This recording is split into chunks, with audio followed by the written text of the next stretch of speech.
हो गए नरेंद्र मोदी जी ने ओबीसी से वोट लिया। आप मुझे बताओ नरेंद्र मोदी जी ने ओबीसी के लिए किया क्या?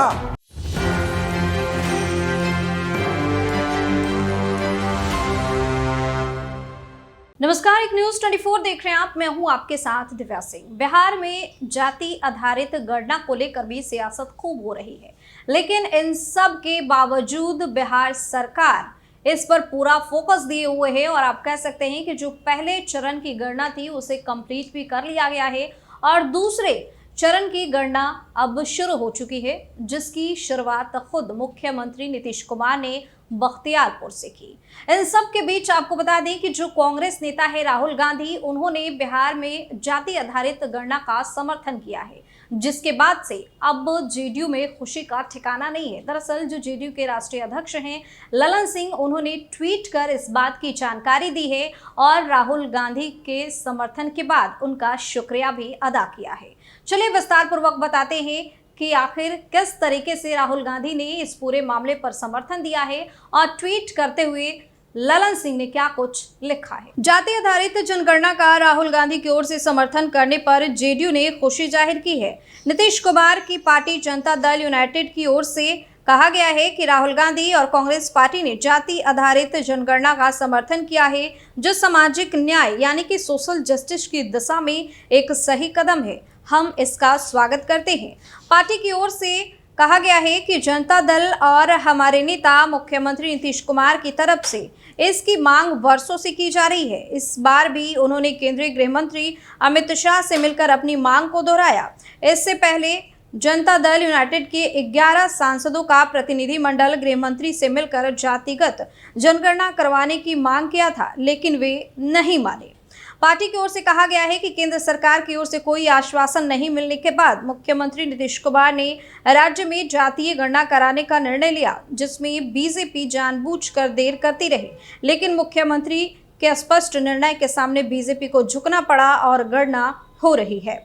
बता दें कि जेडीयू की ओर से कहा गया है कि प्रधानमंत्री ने बिहार की कई जनहितकारी योजनाओं को बाद में राष्ट्रीय योजना में शामिल किया है, लिहाजा जनहित और राष्ट्रीय हित में जातिगत जनगणना को भी स्वीकार कर पूरे देश में जाति आधारित जनगणना करवाना चाहिए, ताकि अति पिछड़े, दलित, पिछड़े और ऊंची जाति के लोगों को आजादी के अनुरूप सत्ता में भागीदारी और हिस्सेदारी का मिलने का रास्ता साफ हो जाए। बता दें कि चुनावी राज्य कर्नाटक के अपने 2 दिवसीय दौरे के दौरान कांग्रेस नेता राहुल गांधी ने जाति जनगणना और ओबीसी के मुद्दे पर केंद्र सरकार को जमकर घेरा। राहुल ने कहा कि यूपीए की सरकार ने 2011 में जो जनगणना कराया था, उसमें पहली बार ये सवाल पूछा गया था कि आप ओबीसी हैं या अनुसूचित जाति या आदिवासी, या आपकी जाति क्या है। उन्होंने कहा कि पूरा का पूरा डेटा केंद्र सरकार के पास है, लेकिन ओबीसी के नाम पर वोट बटोरने वाले प्रधानमंत्री नरेंद्र मोदी ने डेटा पब्लिक नहीं की। वे अभी तक इसे छुपाकर बैठे हुए हैं। 9 साल हो गए नरेंद्र मोदी जी ने ओबीसी से वोट लिया। आप मुझे बताओ नरेंद्र मोदी जी ने ओबीसी के लिए किया क्या? क्योंकि नरेंद्र मोदी जी ओबीसी से वोट ले लेते हैं, मगर ओबीसी को शक्ति, ताकत कभी नहीं देते। तो नरेंद्र मोदी जी ओबीसी बात करनी है ना, तो फिर काम की बात करिए, खोखले शब्द मत दीजिए।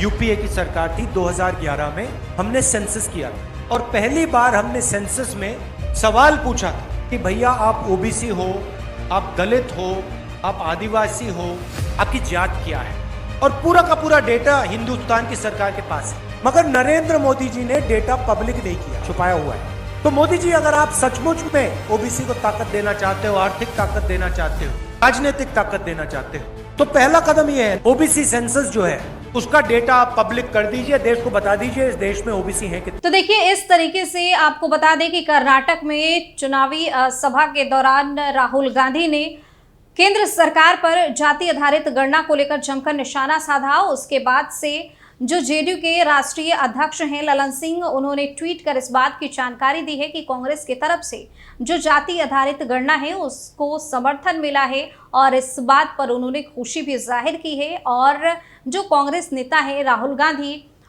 उनका भी शुक्रिया अदा किया है। तो इस तरीके से बिहार में आपको बता दें कि एक तरफ जेडीयू भी खुशी देखने को मिल रही है जिस तरीके से कांग्रेस का सपोर्ट मिला है इस मामले में, वहीं दूसरी तरफ जो विपक्ष है वो लगातार इस चीज को नकारती आ रही है और जो एक के बाद एक बयानबाजी है इस मामले में देखने को मिल ही जाती है। इस वीडियो में फिलहाल के लिए इतना ही। तमाम अपडेट्स के लिए बने रहिए न्यूज़ 24 के साथ। अगर आपने अभी तक हमारे चैनल को सब्सक्राइब नहीं किया है तो सब्सक्राइब कर लीजिए, हमारे वीडियो को लाइक कीजिए, शेयर कीजिए, साथ ही हमें कमेंट करके जरूर बताइए कि आपको हमारी खबर कैसी लगी।